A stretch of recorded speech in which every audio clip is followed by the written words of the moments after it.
She doesn't care. Like, she's not even responding to you. No, she hasn't said it. We're talking about. We're talking about Sarah. Pipe down in there. We're talking about Sarah Sullivan, who's been with us. She claims for about 20 years, and I don't remember any of it. I don't remember seen her in years. Yeah, I know. She just all of a sudden popped up behind this little window. Giving us, hey, you gotta do the podcast intro. Shut up, stranger. Let's talk about what we did, because we chose to talk about the podcast. We did the podcast today. We talked a lot about the border, and had some disturbing reports. Todd Bensman was on with us, and he's down at the border and tell you exactly what's going on. Also, we had Elijah and Sydney on from You Are Here. It's a new Blaze program. Sort of. I don't know if it's a new Blaze program, because it basically got banned after 4 shows. Not from the Blaze. Not from the Blaze, no. From YouTube, of course. Yeah. Big Tech is taking it down. They have cleared this, but they go into the details of it, and it's frightening, not just for people with giant followings like they have, but for people. The silencing of these guys is astounding, and you don't want to miss that, and so much more. News of the day, all on today's podcast. Done, Sarah.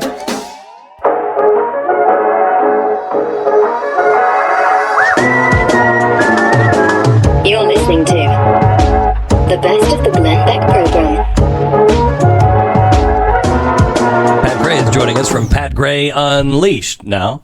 Pat, I just thought I'd give you some breaking news. All right. Haiti is very upset with us now. Oh, no. Yeah, they're saying that it was inhumane to just put people on a plane and ship them over. Wow. I kind of agree with them, actually, because these people were not from Haiti. They had gone... Many of them had gone away from Haiti, and now they're going to a place that they really don't know. They were already going to a place they don't know. We should be clear. That's true. Yeah. I don't have... It's hard to have all that much sympathy for someone who is trying to come here to break our laws and get into our country and winds up back in their home country. Except our own nation is inviting them. Yes, it's more complicated. Yeah, it's more complicated than that. I would say. I just wanted to point out another country is mad at us. Wait, no. Actually, we're back. America's back. Oh, really? Yeah. Okay. We're back. People love us again. Is the that respect we demand is now here after Donald Trump ruined it. You sure he didn't say America is turning its back? No, I don't think so. America is back, and that's why you can keep continuing to kick us in the ass? Is that because that's America's on our face? Back, that's our back. A kick me sign on the back of us. It's not good. So. Yesterday there was a White House squabble with Boris Johnson. You know, they took the questions, and Boris said, "Yeah, BBC." Yeah, and he takes a question like any leader would do in this situation. Happens all the time. No, I've never seen it. Has it ever happened? I don't think so. Questions from the media? No, questions from another. He taking charge of it and then asking for the questions. Has that ever happened before? Where he takes over for the American president and just starts inviting questions. Well, usually what happens is they both get questions. Yes, right? Yes. But it's usually the president who would say, yeah, let's open it. But he's so out of it that I think Boris I don't think he is. Control. I don't think he is that out of it. I am comfortable saying he is out of it. I am comfortable saying that. Yeah. But I don't know. I'll go back and forth a little bit on this. Yeah, I'm not convinced that he's not very lucid when they, jack him up with drugs or whatever. At some points of the day, yes. But if you go later in the day, which is why he doesn't, then he's, the medication is worn off. He's getting a little tired, and then the dementia creeps back in. Yeah, I mean, there's definitely moments where he's having major problems with this stuff. I'm reading Peril, this Bob Woodward, Robert Costa book that's out, and the one that talked about Mark Milley calling over to China. That's how the book starts, that whole exchange. But if you were to say that, what is the one defining characteristic that this book is trying to push across? Like, what is it trying to communicate to you? Obviously, there's stuff about Trump in there and how bad he is, because that's a large focus of it. But if there's one thing they're trying to push down your throat in this book, I would say is that Joe Biden is totally engaged in all of this. Oh, you got to be kidding me. I mean, that is every single one of these scenarios. They go on and on and on and on about how engaged he is, how many questions he asked, how much he wanted to know every little detail. His staff was so annoyed with him because he kept asking for all of the little minuscule details. BS. I mean, that's BS. I don't believe it. So that's Bob Woodward, who, I don't have a problem saying, doesn't necessarily tell the truth in all of his reporting. Right. Could just be fake. Right? It could just be what they're trying to get across. Now, what's interesting about that makes him just a tool, though. That makes that whole book simply a tool, and Bob Woodward a tool. Yeah, and I don't think I'm the first one that said that Bob Woodward's a tool, but Woodward, though, takes real sources and basically believes what they tell him. So no matter what. Yeah, and mostly no matter what. So, like, he'll get 5 aides from the Biden administration, right, that tell him Joe Biden is super engaged and here's all these stories. What I found interesting about it, though, was the book was written, for example, before Afghanistan turns into a catastrophe, right? Yeah. Before the 4th wave of COVID, right? At this point, they're thinking, oh, he solved these problems. Oh, he's going to get us out of Afghanistan. And it's a way of showing Biden as super engaged to take credit for all the wonderful things he's about to accomplish. Yeah. Well, we now know all those things fell apart. Well, his aides are liars. And they are.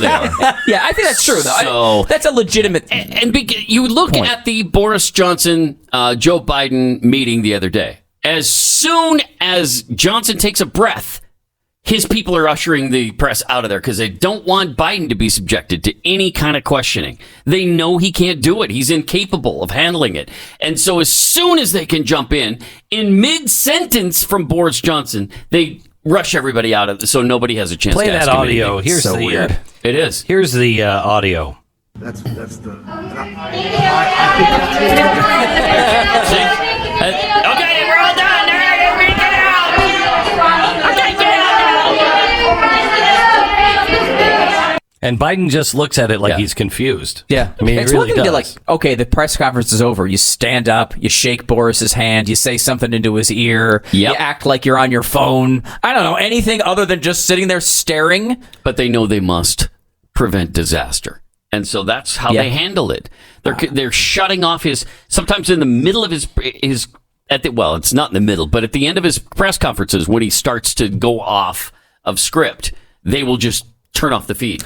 Yeah, and they've done that multiple times. And to go back to this book for a quick second, they do show him as hyper engaged in the policy details, the behind the scenes negotiations, all of that. However, the book confirms something that we said throughout the entire campaign, which was they literally did build a wall around him so that he would not have moments with the press. He would not have questions that would surprise him. They said they built a wall around him to avoid longer interviews because they knew eventually he would say something that got into the press and screwed something up. And they basically confirmed that, yes, he was hiding and using COVID to hide in his basement so that none of this stuff would happen. My gosh. And just let Donald Trump be the focus of the campaign. Let him say his stuff. Let him tweet his stuff. Let him do everything. Don't make news.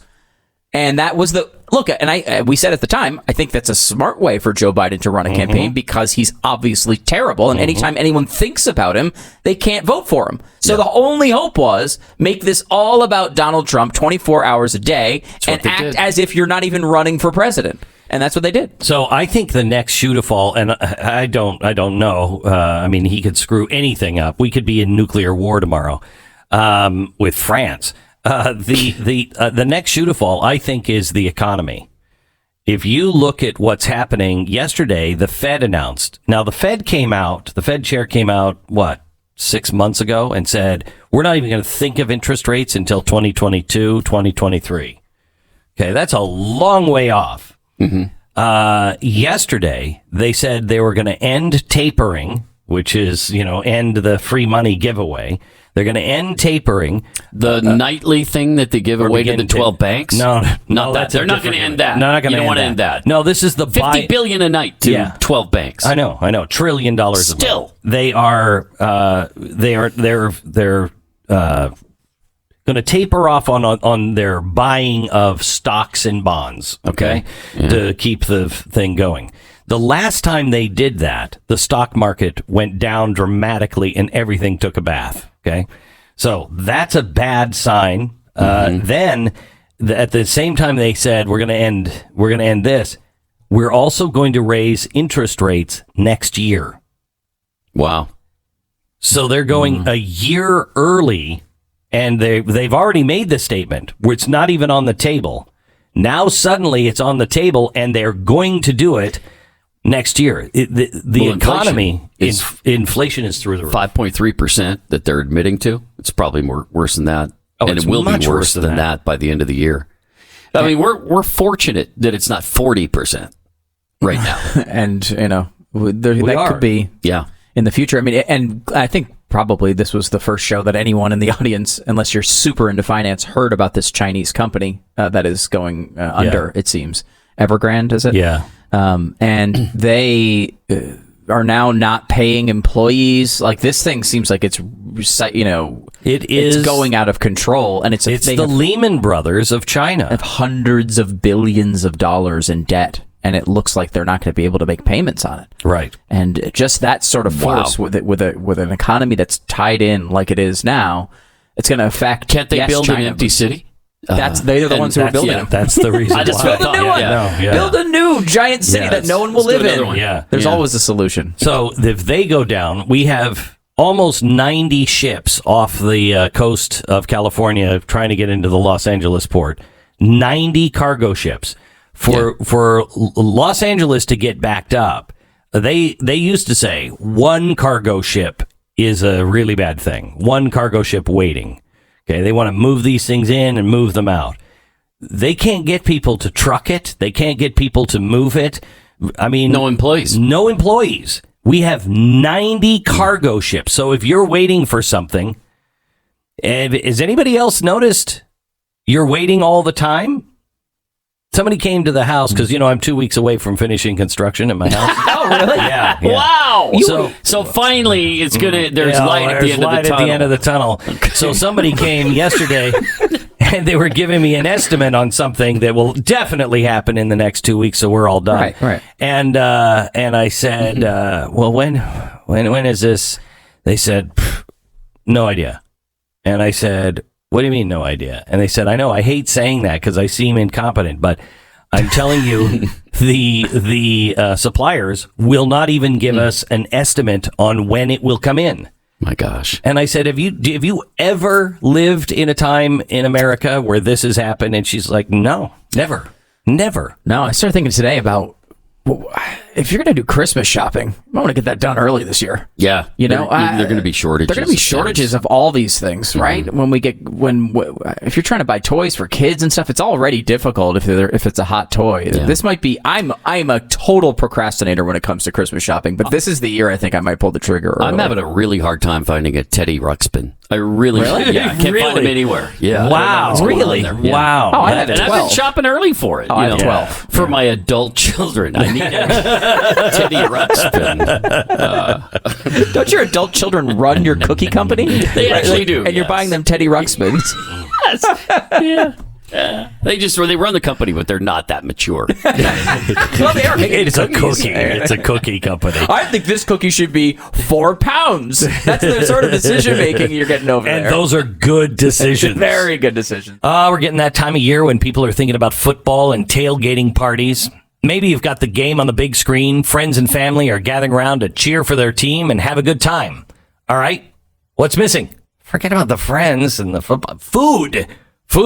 You don't have anything unless you have food, and food right off a RecTech. Because while the game is going down, you've got thick, juicy burgers, hot dogs just minutes away from being ready. And every guest is going to end the game with a smile on their face, even if their team loses. Sorry, Stu. Eagles suck. RecTech. It is the perfect blend of beautiful design and technological prowess in the grilling game. It has smart grill technology, so it tracks its own cooking and keeps the heat even throughout while you're monitoring from an app or a phone or your device. RecTech does all the work for you. Find out and A/B compare the best. RecTech, RecTeq.com. rectech.com. This is the best of the Glenn Beck program, and don't forget, rate us on iTunes. The author of America's Covert Border War, Senior National Security Fellow, the Center for Immigration Studies. His name is Todd Bensman. Welcome back to the program, Todd. How are you? Oh, I'm doing great. A little bit tired, but doing well. Thank you. Yeah. So you have been on the border. Tell us what the media is not showing us. Well, there are a few things. One is that the camp is almost empty. Well, it's about a quarter of what it was, or about 4,000 left in it. It's going to close up here probably in the next week or so. But the other thing is that most of the Haitians that are coming are not fleeing earthquakes in Haiti, and they're not fleeing presidential assassination or even grinding poverty. They have been living in Chile and Brazil for many years, the ones that are coming in prosperity, relative prosperity, and with resident cards and with permission to work in those countries. And they saw the Biden administration opening the border back in January, February, and they started to come en masse. And that is really what is behind this, that these people are not asylum seekers like a lot of Democrats are saying, lawmakers on the progressive left talking about, we have to bring in these poor people who are in dire straits. They are not in dire straits at all. And I think people need to understand that when they apply for asylum, they will be lying and committing mass asylum fraud, because they're going to skip over the fact that they were living safely and securely in these other countries. And that is why I'm finding identification cards all over the Mexican bank. I see these cards you took a picture of yesterday. They're all IDs. They all seem to be from Chile. A few passports from Brazil. They just discard them. Why all of a sudden in Chile? I mean, Chile's a good country. It's a nice place to live. Why all of a sudden is everybody trying to abandon Chile to come to the Haitians to come to America? Well, I'll put it this way. I was in Costa Rica reporting on the international nature and makeup of the new migration that's coming to the border from 100 different countries, including the Arab Middle East and countries of terrorism concern all over the world coming right through that area. And I interviewed a Haitian who, I asked him that question. I said, what's the difference between Haiti and Chile? And he says, well, life is 1,000 times better here in Chile. I said, well, why would you leave a life that's 1,000 times better in Chile? And he says, because life in America is 1,000,000 times better. I mean, in Haiti, it is 1,000,000 times better than in Chile. So it's an upgrade. They're just simply going from good to what they think will be better. And that is a far cry from an asylum claim of government persecution. And it's a really far cry from what progressive lawmakers and immigration advocates are claiming is desperate poverty and dire straits.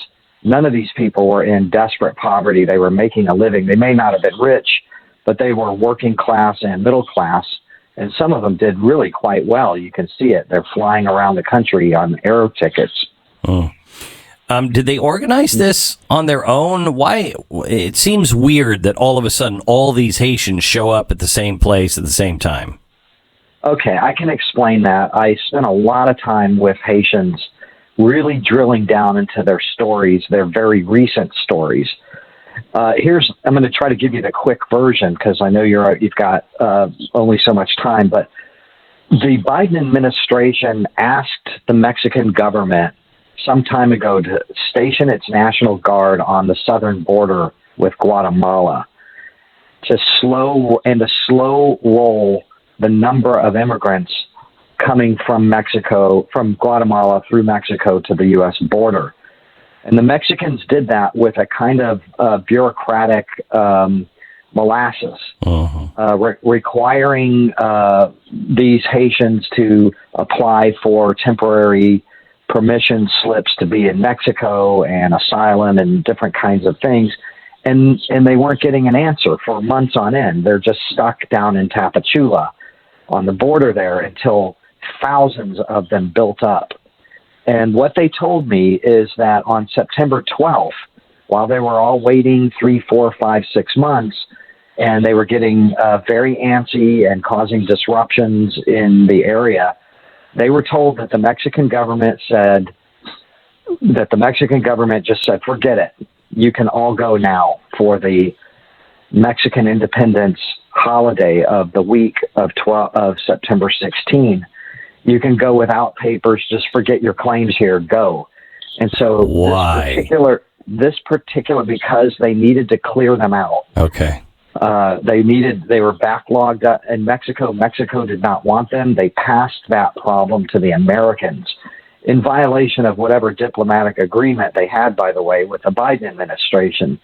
So these particular Haitians, this particular group of 15,000, and there's supposedly more on the way, were just simply released. They all had the same story independently about El Grito, which is the Mexican holiday of that week. And I'm thinking the Mexican government probably intended to provide that holiday gift to their own people because, that's the short-term story. The bigger picture is they were all headed to the U.S. Biden border anyway because they knew it was open. And they're still coming in large numbers in other parts of Texas outside of the media lens range. So I've read about 2 buses that have been hijacked as they are being taken someplace. Is that true? And is there more than 2? And what's happening there? Okay, I can explain that. The Biden administration did something very weird for the Biden administration, and it shows how desperate they were to make this political blot go away fast. They took a play from the Trump playbook and started doing repatriation flights of these migrants from Texas all the way to Port-au-Prince. Now remember, these people have been living for years away from Haiti in these other countries. And so to have to go to be deported to Port-au-Prince was especially acutely painful for them. I talked to a lot of immigrants yesterday and the day before in Mexico because they were fleeing the camp in terror of the possibility that they might get deported. And what the Haitian friends who have been deported were telling them is stay away from the buses, don't get on the buses, don't get on the buses. Those buses are going to the airport and you're going to end up where we ended up. And right about that time is when the violence started on the buses. So my speculation, my informed speculation, is that these seizures of buses and the violence on the buses, and there are other cases of violence against ICE officers. They are attacking ICE officers every day now because they do not want to be repatriated to Haiti. But having said that, repatriation to home countries like this is incredibly effective. More than anything else, that is probably what has shut down this camp. It stopped anybody new coming in, and all of the Haitians that I talked to, at least 1,000 that I saw on the Acuna side of the river, the city of Acuna, were fleeing this idea that they could be deported. And I also spent time in the bus station in Acuna filled with Haitians buying bus tickets back to Tapachula, Mexico, back to where they came from. That is happening, Glenn. So, but the question is whether the Biden administration will hang on to that policy and keep using it, because it would shut this crisis down if he applied it to all nationalities across all of the border but he's under huge pressure from his left. They are killing him. They are clubbing him for using that policy. So tell me about the number of people that have come in illegally from other countries other than Mexico and south of the border, terrorist states. Right. Every year there are thousands of people coming from 35 to 40 countries of what we would regard the intelligence community as a national security concern. That's going to be Afghanistan. They are coming from Afghanistan in small numbers. I expect greater numbers in the coming months from Afghanistan, Pakistan, Bangladesh, Syria, Iraq, Iran. All of those countries have people coming through the same route that the Haitians are coming. I met just the other day in Mexico an Angolan who flew into Brazil from, there's a visa waiver between Brazil and Angola, and he came in and he was telling me about all these other African countries, Cameroon, Sierra Leone, Liberia, Senegal, Mauritania, and I've met immigrants from all of those places on their way here. Lots of Yemenis.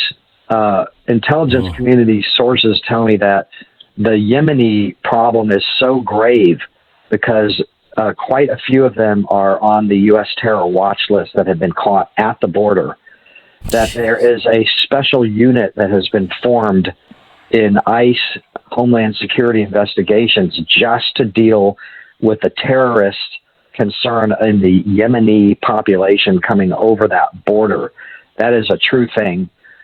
They caught two in California earlier this year, who were on the FBI's terror watch list. One of them was on the no-fly list in Calexico, California. CBP put a press release out about that. It was taken down within 24 hours by the Biden administration, saying, "What? You can't talk about this right now when we've got all these, all this crisis collapsing our border management systems." Jeez. Rodney, have you talked to any of the Border Patrol agents themselves? What is their morale like? It's been in the toilet for months and months. Keep in mind that this migrant camp that has attracted all of this attention is only 15,000. And I say only because you have to keep that in context with the fact that more than 50,000 a week are crossing that border, 50,000, 200,000 a month, every month for 4 months straight, over 200,000, and close to 200,000 for many more months, 1.5 million so far.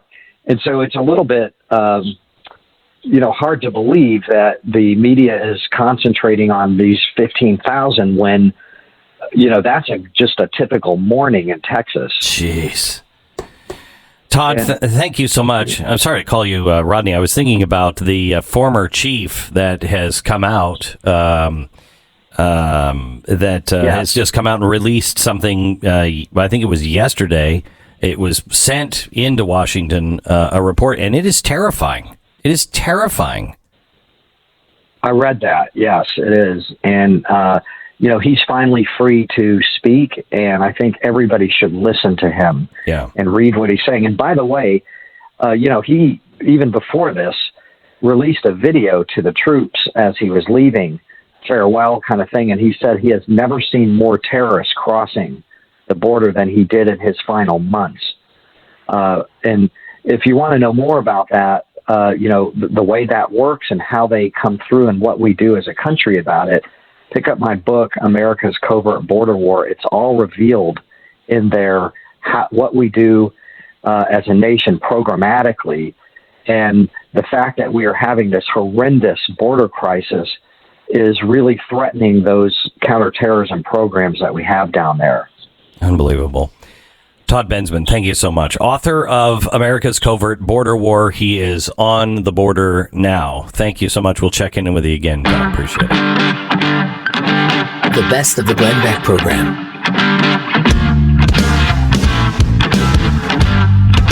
So last night on the TV show, I did a 3 chalkboard show, and it was first describing what America is going to be like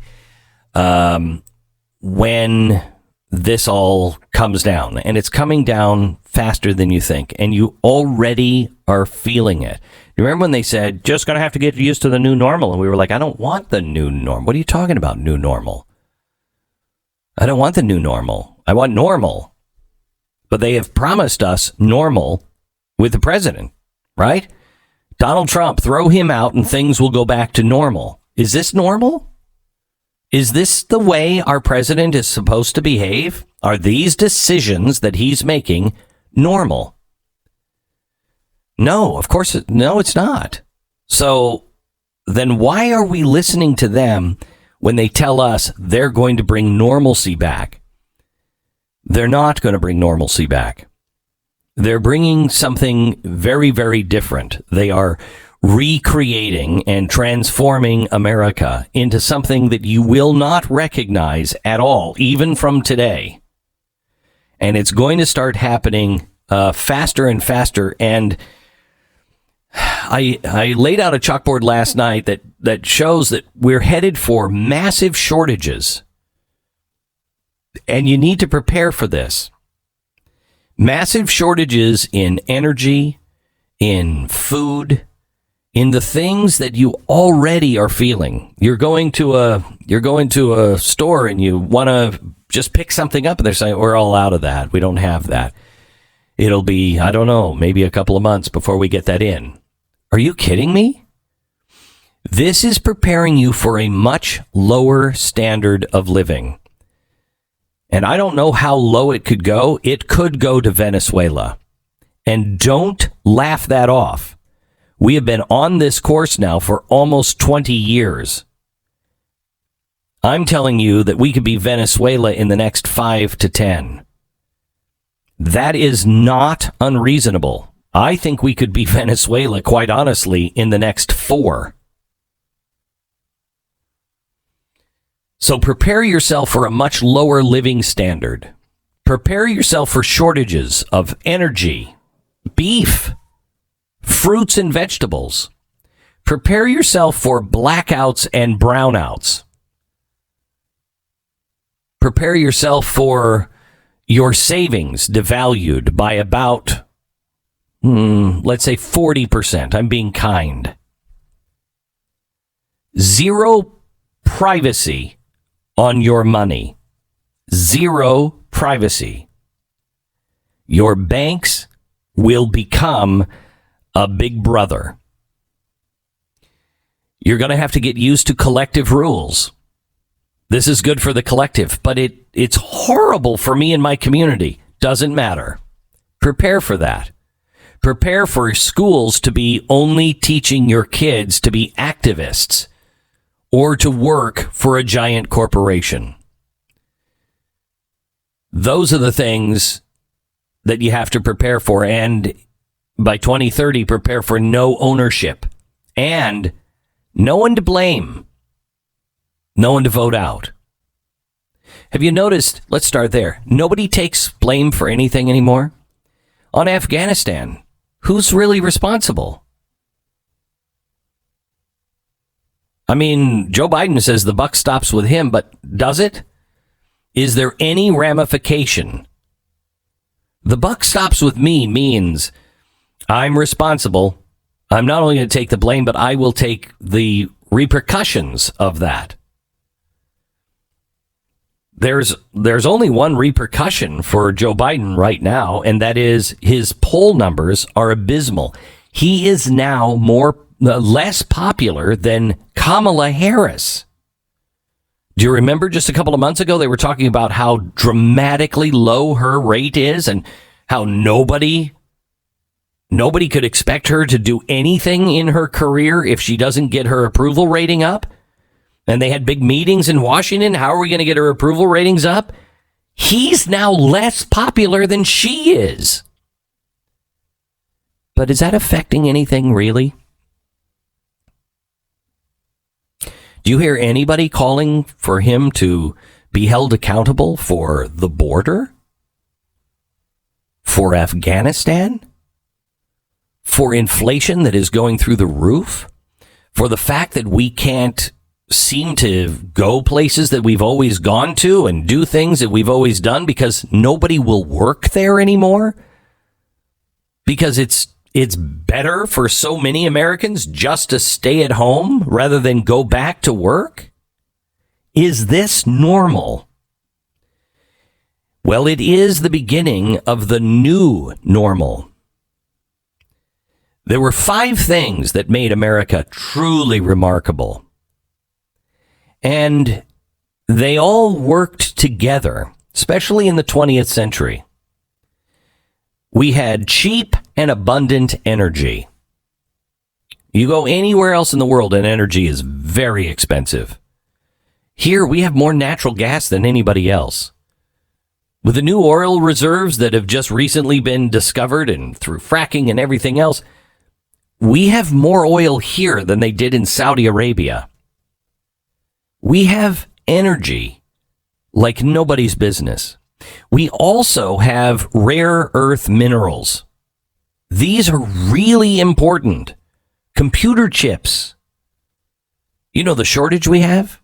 Computer chips, solar panels, all of those things need rare earth metals and rare earth minerals, and we have them. But because of environmental reasons, we're letting China mine all of theirs. And we're not mining for ours. It's off limits. We're no longer going to be looking for oil. That's a thing of the past. We decided we're not going to have the XL pipeline. We're going after our big oil companies. We just had a new board member or two added to, Exxon's board, where they decided they're going to be a clean energy group, that they're going to be environmentally friendly, which is wonderful and everything, but you're an oil company. The price of gasoline has gone up 72% since January. 72%. It's gone up $1.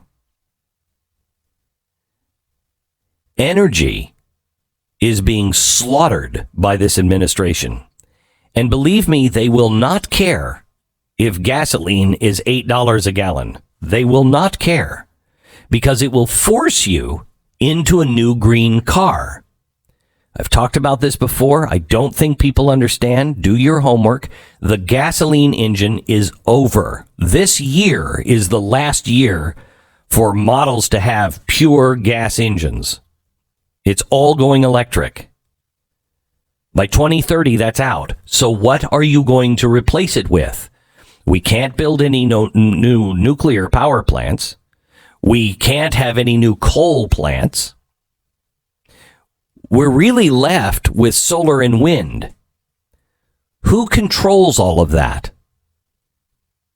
As I laid out in my program last night, that's China. So you don't have cheap, abundant energy. In fact, you're going to have rolling blackouts. Mark my words. Massive, massive problems with energy. Let me hit a couple of things that you should do on energy right now. If you are building a house or remodeling a house, double up on the insulation. Do everything you can. Get your houses, weather stripped. Do all of that now before there's a rush on all of that stuff and the price goes up. Because believe me when I tell you, you are going to be paying extra if you don't do those things. They're going to make homeownership extraordinarily difficult, and it's all going to be based on going green. So make your house as efficient as you can right now. When it comes to energy, you better have some sort of a generator. Now, you can go out and get a generator, a diesel generator, but diesel, remember, is going to get harder and harder to come by. The only other option that I know of is natural gas.